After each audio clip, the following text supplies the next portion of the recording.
Eis aqui a serva do Senhor, faça-se em mim segundo a tua palavra. Reverendíssimos sacerdotes, Padre João Batista, digníssimo pároco desta paróquia, Reverendíssimo Padre Jean, vigário paroquial, reverendíssimas irmãs aqui presentes, que hoje fazem sua festa também, dedicada a Nossa Senhora de hoje, Nossa Senhora de Fátima. Prezados irmãos devotos de Nossa Senhora, paroquianos desta paróquia, podem se sentar. Quero aqui fazer uma homenagem especial e pedir orações de todos por Monsenhor, que era um grande devoto de Nossa Senhora, e continua sendo, não resta dúvida, aqui nesta paróquia. Quantas vezes falava de Nossa Senhora de Fátima, do Coração Imaculado de Maria. Então, nossas orações por ele, está lá no seminário, e não pode mais estar presente aqui conosco, mas continua lá no seminário. Eis aqui a serva do Senhor, faça-se em mim, segundo a tua palavra. Nós estamos comemorando, nesse dia de hoje, quando Nossa Senhora veio a primeira vez a Fátima, a cova da Iria. E eu gostaria de tirar 3 pequenas lições de Nossa Senhora, de tantas maravilhas, de tantas lições, de tantas graças que ela nos oferece com a sua mensagem em Fátima. Penso eu em tirar 3 junto com todo mundo aqui. A primeira é a nossa perseverança. A nossa perseverança na fé católica.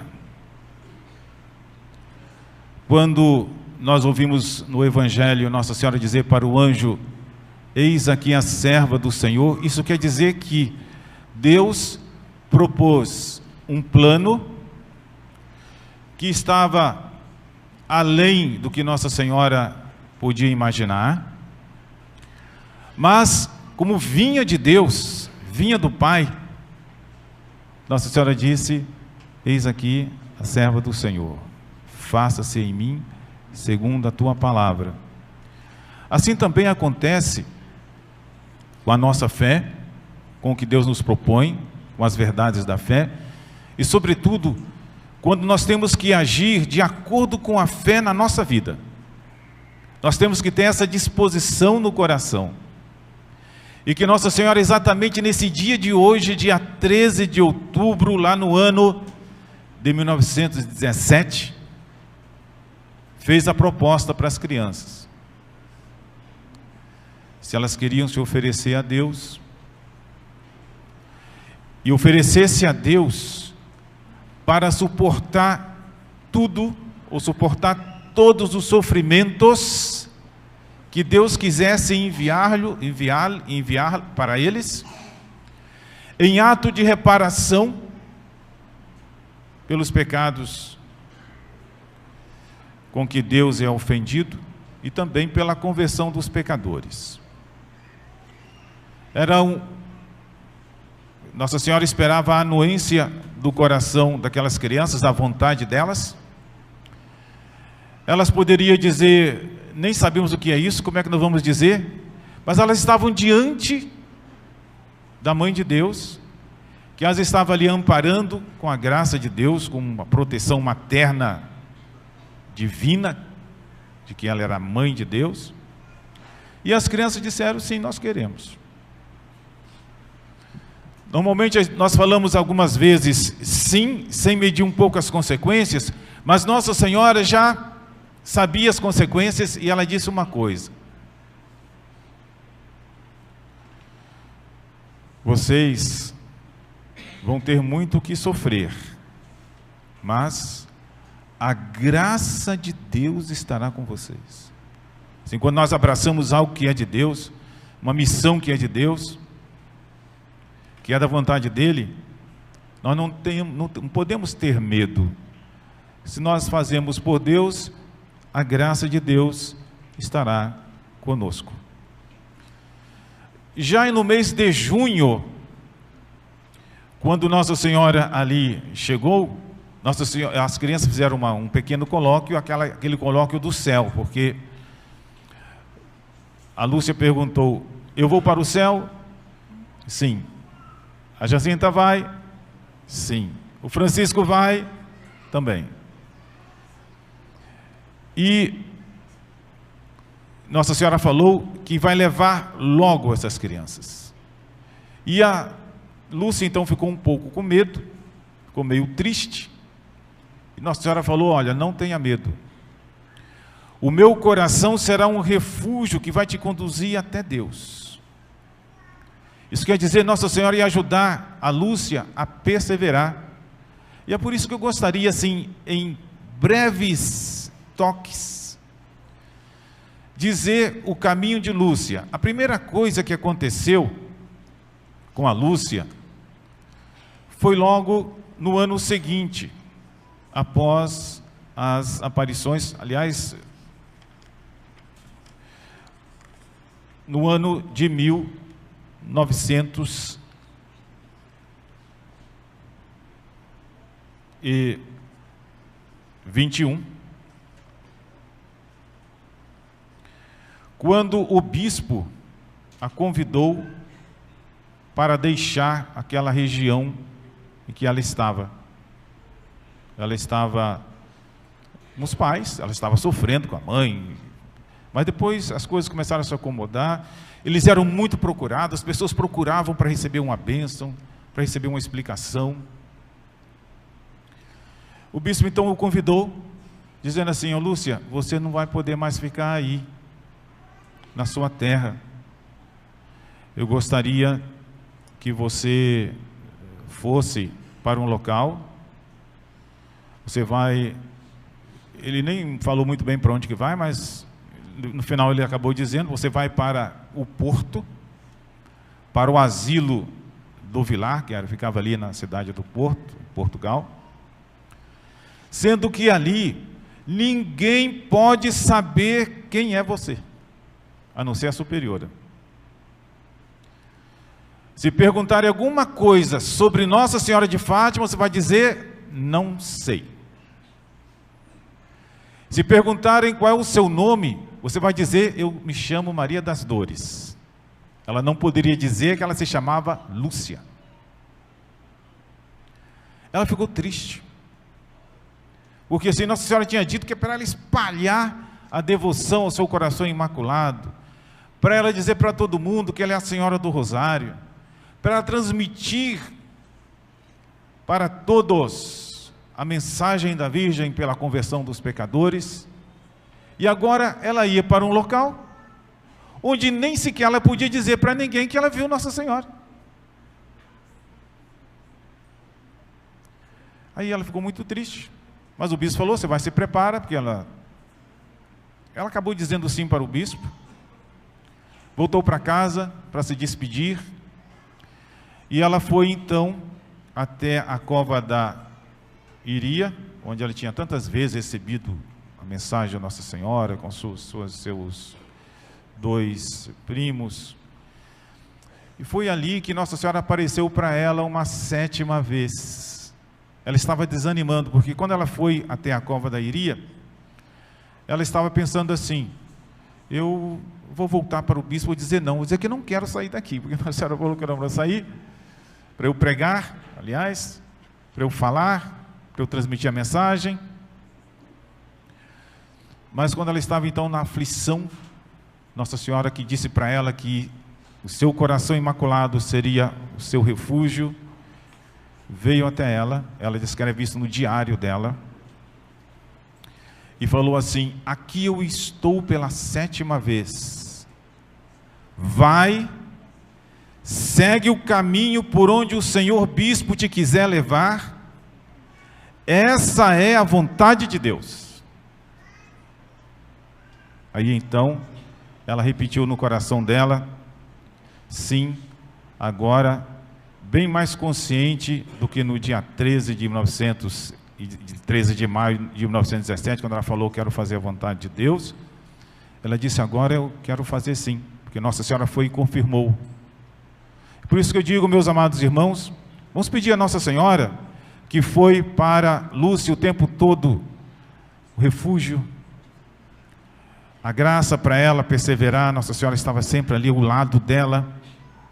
Que Nossa Senhora nos ajude a perseverar, a guardar a fé, a guardar a nossa vocação, a fazer a vontade de Deus, que muitas vezes nós queremos fazer a nossa, e nós precisamos de fazer a vontade de Deus, que é o único meio que nós temos de nos salvar, de agradar a Deus, de ter a sua graça, fazer a vontade dEle.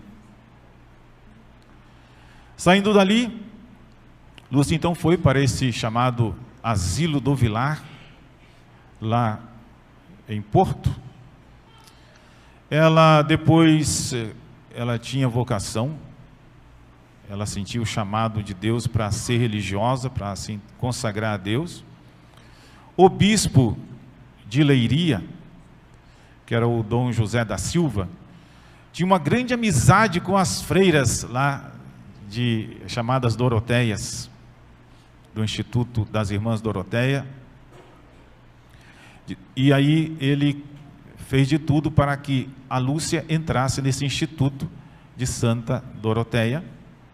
Lúcia acabou entrando, mas na verdade o que Lúcia pensava era entrar no Carmelo. Mas como o bispo falou, você vai entrar no Instituto das Irmãs Doroteias, ela entrou. Mesmo assim, com aquela ordem, ela só podia falar de Nossa Senhora de Fátima, da sua mensagem, dos seus pedidos, com a superiora e com o bispo e com mais ninguém. Mesmo sendo religiosa lá no Instituto das Irmãs Doroteias. De vez em quando vinha no coração dela uma tristeza muito grande. Ela achava o seguinte, que ela, não estando mais falando, não estando mais pregando, não estando mais passando a mensagem de Nossa Senhora, que tudo estava se acabando. Nossa Senhora falou para a gente falar, e eu estou aqui quieta, eu não posso nem sequer dizer que eu vi Nossa Senhora, eu não posso nem sequer dizer que meu nome é Lúcia. E na verdade, enquanto ela pensava assim, mas ela estava fazendo a vontade de Deus, Nossa Senhora tinha dito para ela lá nessa 7ª aparição, vai, faz o que o bispo está te pedindo. Na verdade, as coisas não estavam se acabando. Esse bispo, por outro lado,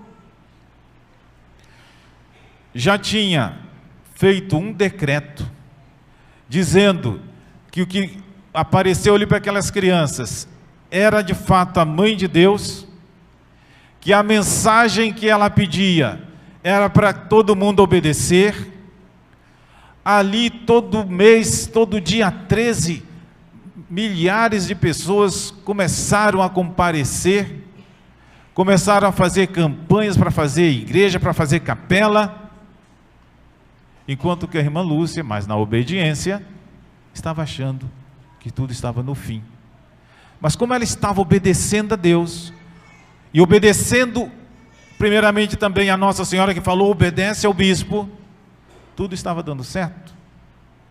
E tudo deu tão certo que nós estamos aqui, vivendo a mensagem de Nossa Senhora, que a tantos e a tantos de nós ajudou com a sua mensagem, com o seu conselho, com a sua intercessão, com os milagres, com graças.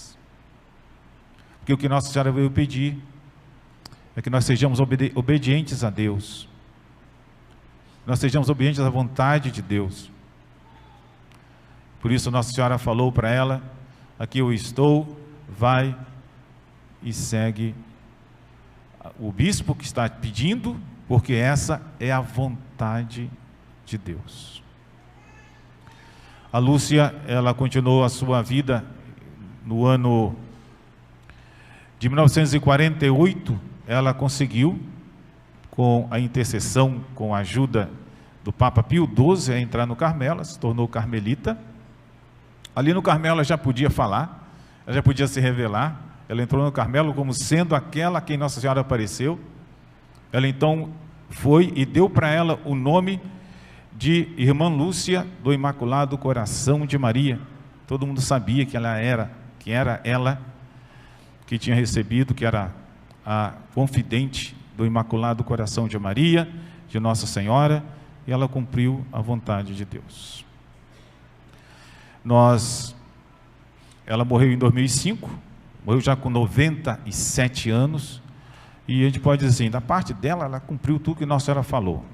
Apesar das discussões, apesar de tantos, talvez, casos que se levantam a respeito, mas ela cumpriu plenamente a vontade de Deus, e ela está lá no seio do coração de Jesus, recebida por Nossa Senhora, que falou um dia para ela: tu irás para o céu, tu ficarás aqui um pouco, mas tu irás para o céu. Quero agora, meus amados irmãos, depois de falar um pouco da perseverança, que nós podemos sempre pedir a Nossa Senhora, e quando eu falo perseverança, é perseverança no bem, é perseverança em fazer a vontade de Deus. Nossa Senhora nos ajudará quando nós recorremos a ela.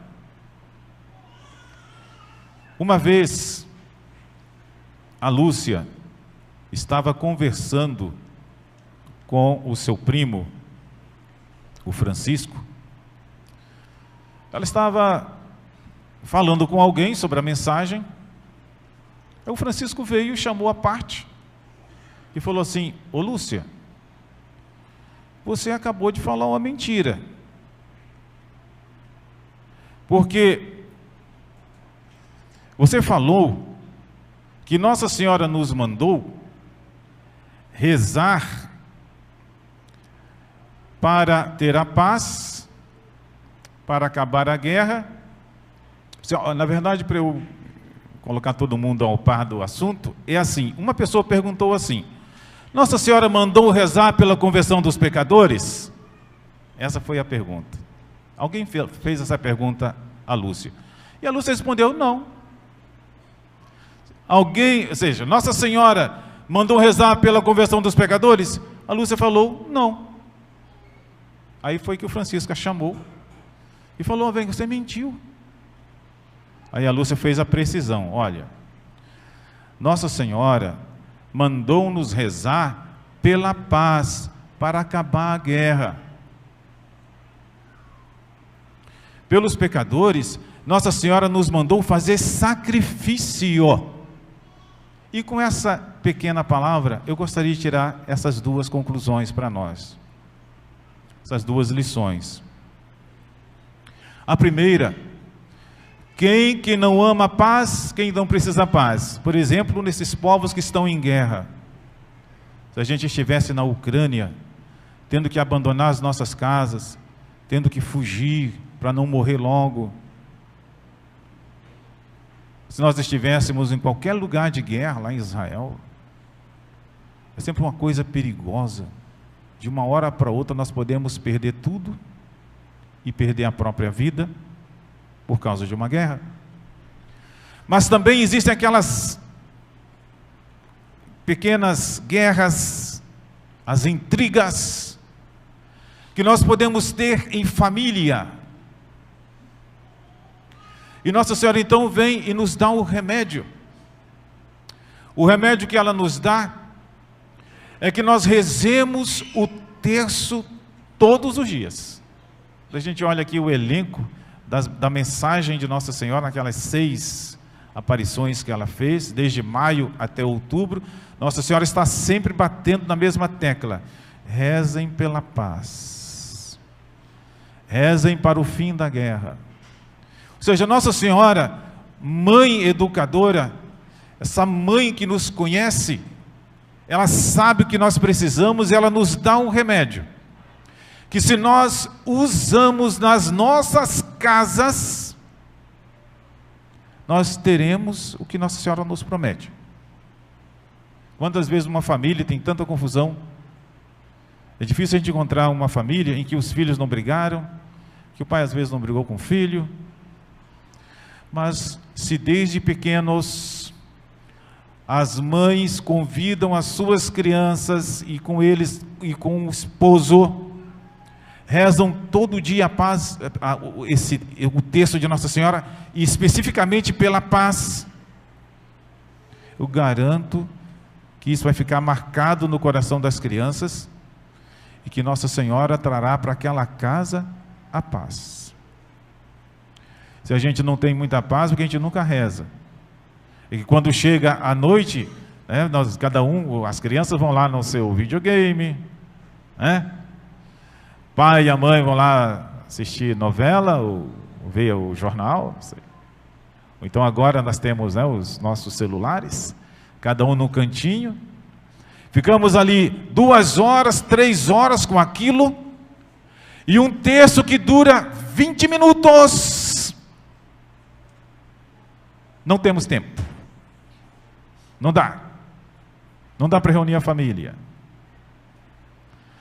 E se Nossa Senhora aparecesse, dizendo, olha, vocês querem a paz, vocês querem a união, começa a rezar o texto juntos. Dá um jeito, olha, antes de fazer o jantar, vamos, em 20 minutos, vamos aqui, vamos nos reunir. Dá tempo sim.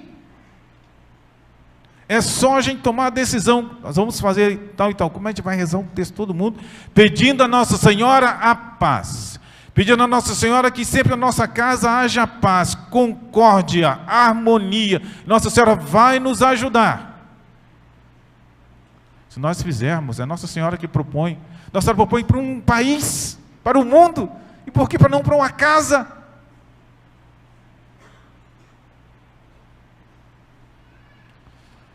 Meus amados irmãos, só ver as mensagens de cada dia, Nossa Senhora dizer. Interessante, por exemplo, chega lá em maio, Nossa Senhora diz, rezem um texto todos os dias para alcançarem a paz para o mundo, fim da guerra. Se você vai no outro dia, você vai lá em outubro, Nossa Senhora fala a mesma coisa, olha, a guerra vai se acabar, a guerra se acabou, os soldados estão voltando para casa, porque havia já 50 mil pessoas rezando o texto, conforme Nossa Senhora pediu, pedindo a paz. Mas quero terminar minhas palavras invocando o desejo de Nossa Senhora, que é que Nossa Senhora pediu e continua a nos pedir, e a igreja sempre nos pede. Nossa Senhora veio apenas dizer, olha, façam que dá certo, que é o sacrifício pelos pecadores. E nós podemos, meus amados irmãos, já tirar por nós mesmos. Alguém podia tomar decisão, padre, o senhor sabe que agora eu estou rezando todo dia? E outra coisa, padre, eu estou rezando o texto todo dia. E reza mesmo, vai à missa, reza. Mas é possível que nós rezemos todos os dias, nós rezemos até em família, e nós estejamos arraigados no pecado. Porque, com respeito ao pecado, é preciso um coração generoso para sair do pecado. E por isso essa conversa aí, né, o Francisco tinha perguntado, o Lúcia, você mentiu. Você falou lá, que Nossa Senhora falou, para a gente não rezar pela paz. Aí a Lúcia foi e fez a distinção lá. Vamos rezar pela paz e pelos pecadores. Nossa Senhora falou que a gente tem que fazer sacrifício. Que acontece também na nossa vida. Eu estou lá com um vício danado, apesar de rezar. Não sai daquele vício. O que me falta? Falta apenas a generosidade de um sacrifício. Eu posso, por exemplo, estar numa desavença danada com a minha família, com o marido, com a mulher. O que está faltando para que haja harmonia? Eu ser generoso, eu fazer esse sacrifício da generosidade, pedir um perdão, de me humilhar, de começar, de perdoar. Eu preciso fazer talvez um jejum, eu preciso vencer a minha preguiça de rezar mais, de ir à missa. Para eu sair do pecado, o sacrifício necessário eu tenho que fazer. Para perdoar os pecados do mundo inteiro, nosso Senhor Jesus Cristo ofereceu o seu sangue na cruz. Nós não precisamos de tanto assim. Mas nós precisamos de algum sacrifício, para que nós possamos sair do pecado. Então que Nossa Senhora, meus amados irmãos, deixa aqui apenas esse destaque da mensagem da Virgem Santíssima. Nossa Senhora nos conceda a perseverança na fé, que ela nos guarde no seu coração imaculado, que nós sejamos devotos do seu coração imaculado, nós façamos os primeiros sábados, porque os primeiros sábados quer dizer que eu vou me confessar, que eu vou comungar, e é assim que eu persevero. Não tem outro modo de eu perseverar se não for com os sacramentos. Que Nossa Senhora nos conceda a paz, e que aquele meio de obter a paz, que a gente reze sempre em família, e que Nossa Senhora nos converta, que nós sejamos generosos, que nós sejamos dispostos a fazer algo para tirar o pecado da nossa vida, e que haja assim a nossa conversão, e que nós possamos, convertidos, pedir a Nossa Senhora a conversão dos outros. Eis aqui a serva do Senhor, faça-se em mim segundo a tua palavra.